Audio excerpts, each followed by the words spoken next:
नमस्कार शेतकरी मित्रांनो, या व्हिडिओमध्ये आपण बघणार आहोत की 22 जुलैला दुपारनंतर महाराष्ट्रातील हवामानातील मोठा बदल होण्याचे संकेत आहेत. हवामानात आपण जर बघितलं तर उत्तर महाराष्ट्र, नाशिक परिसर, नंदुरबार तसेच वसई, वापी किनारपट्टीकडे काही ठिकाणी जोरदार पावसाच्या सरी आणि मेघगर्जनेसह पावसाची शक्यता आपल्याला दिसत आहे.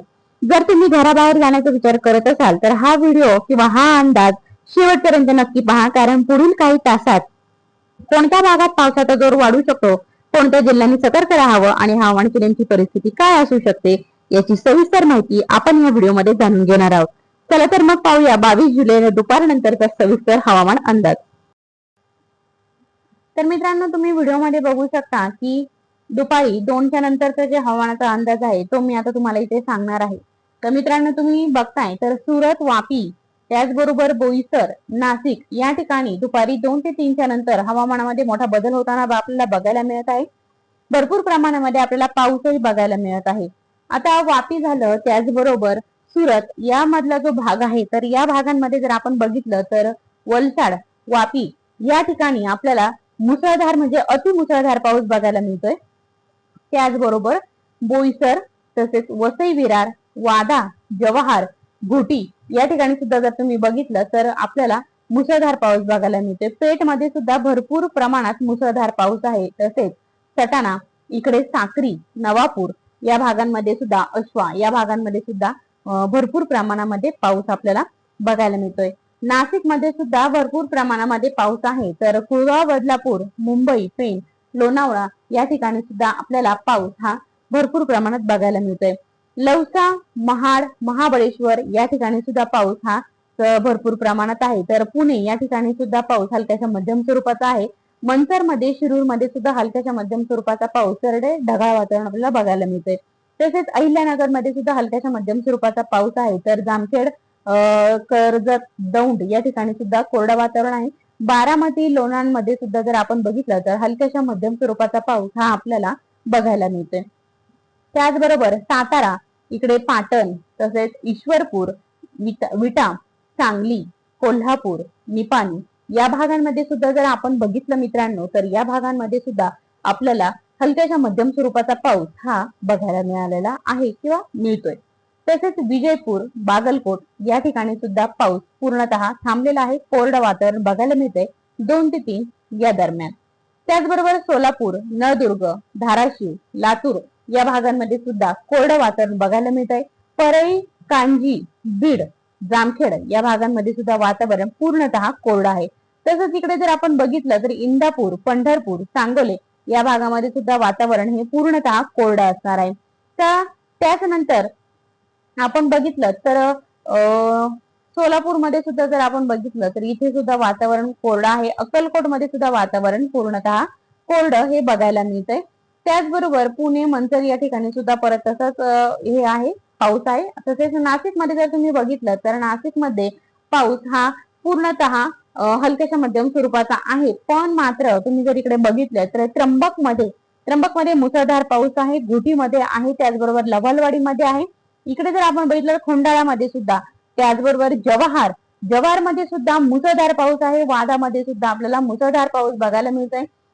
तसेच इकडे जर आपण बघितलं तर चिओल या ठिकाणी सुद्धा पाऊस हा भरपूर प्रमाणामध्ये आहे. आणि आपण नाशिक जिल्ह्यातील पेठ या ठिकाणी सुद्धा येलो अलर्ट दिला जातोय. पाऊस हा मुसळधार बघायला मिळतोय. दिंडोरीमध्ये हलक्याच्या मध्यम स्वरूपाचा पाऊस आहे. त्याचबरोबर निफाडमध्ये सुद्धा जर बघितलं तर हलक्याच्या मध्यम स्वरूपाचा पाऊस आहे. निफाड तालुक्यातील जर आपण काही गावं जर बघितली तर कोथुरे, सायखेडे, भेंडाळी, त्याचबरोबर माळसाकोरे, नैताळे, विंचूर, लासलगाव हा भाग जर आपण बघितला तर या भागामध्ये सुद्धा आपल्याला हलक्याच्या मध्यम स्वरूपाचा पाऊस बघायला मिळतोय. त्याचबरोबर मित्रांनो, पाटोदा, येवला, अंदरसूल, नगरसूल, कुसमडी, अंकई इकडे त्याचबरोबर मनमाड या भागांमध्ये सुद्धा जर तुम्ही बघितलं तर या भागांमध्ये सुद्धा आपल्याला हलक्याच्या मध्यम स्वरूपाचा पाऊस हा बघायला मिळतोय. तसेच मित्रांनो, इकडे तुम्ही बघू शकता चाळीसगाव, त्याचबरोबर नांदगाव, मनमाड, इकडे मालेगाव या भागांमध्ये, मनमाड, नांदगाव आणि चाळीसगाव या भागांमध्ये हलक्याच्या मध्यम स्वरूपाचा पाऊस आहे. तर मालेगाव, नमापूर, त्याचबरोबर सटाणा या भागांमध्ये मुसळधार पाऊस आहे. इकडे चांदवडमध्ये जर तुम्ही बघितलं तर चांदवडमध्ये सुद्धा हलक्याचा मध्यम स्वरूपाचा पाऊस आहे. सापुतारा, अश्वा या ठिकाणी जर बघितलं तर मुसळधार पाऊस हा तुम्हाला बघायला मिळतोय. त्याचबरोबर तुम्ही जर बघितलं तर जोपूळ, ओझर, पिंपळगाव, बसवंत, मुहुडी, दिंडोळी आणि वणीला सुद्धा जर तुम्ही बघितलं तर वणीमध्ये सुद्धा आपल्याला मुसळधार पाऊस हा बघायला मिळतोय. आता मित्रांनो आपण बघतोय की इकडे बघू शकता तुम्ही देवगाव, सांगवी, सोनारी, शहाजहानपूर, त्याचबरोबर कोपरगाव, तर या भागामध्ये सुद्धा हलक्याशा मध्यम स्वरूपाचा पाऊस आहे. तर कोळीगाव खुर्द, जवळचे, शिर्डी, पिंपळवाडी, राहता, एकरुखे या भागांमध्ये सुद्धा हलक्याशा मध्यम स्वरूपाचा पाऊस हा आपल्याला बघायला मिळतोय. चांगदेव नगर, त्याचबरोबर जाफराबाद, ब्राह्मणगाव, दिघी, श्रामपूर, इकडे राहुरी, तरकसवाडी, लोणी, कोल्हार या भागांमध्ये सुद्धा हलक्याशा मध्यम स्वरूपाचा पाऊस आहे. तर देवळाली, प्रवरा, इकडे कनगर, राहुरी, तसेच ब्राह्मणी इकडे सुद्धा पाऊस हा हलक्याशा मध्यम स्वरूपाचा पाऊस आपल्याला बघायला मिळतोय. अहिल्यानगरमध्ये जर तुम्ही बघितलं तर अहिल्यानगरमध्ये सुद्धा ढगाळ वातावरण बघायला मिळतंय. तसेच पाथर्डी या भागामध्ये सुद्धा, अकोला या ठिकाणी सुद्धा पाऊस हा आपल्याला कोरड्या वातावरणातला बघायला मिळतोय. इकडे जर आपण बघितलं तर पाटोदा, बीड या ठिकाणी सुद्धा वातावरण हे कोरडं आहे. बोम मध्ये सुद्धा वातावरण आपल्याला कोरडं बघायला मिळतंय.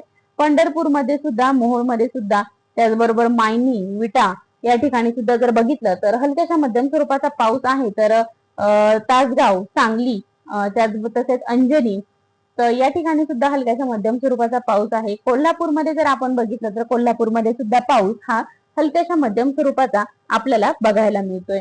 तर मित्रांनो तुम्ही आपण बघितलंय की आपल्या या व्हिडिओमध्ये आपण बघितलंय की दुपारी 2 ते 5 वाजेपर्यंतचा जो हवामानाचा अंदाज होता तो आपण आपल्या व्हिडिओमध्ये पूर्णतः बघितलेला आहे. वातावरण कसं आहे, काय आहे, मी तुमच्या समोरच सगळं दाखवलेलं आहे. आता जर तुम्ही माझ्या चॅनलवरती नवीन असाल आणि माहिती आवडली असेल तर चॅनलला नक्की सबस्क्राईब करा, बेल आयकॉन प्रेस करा की जेणेकरून तुम्हाला हवामानाच्या अंदाजाची अपडेट सर्वात अगोदर मिळत जाईल. आणि चला पुढच्या व्हिडिओमध्ये आपण बघणार आहोत 23 आणि 24 तारखेचा हवामानाचा अंदाज बघणार आहोत.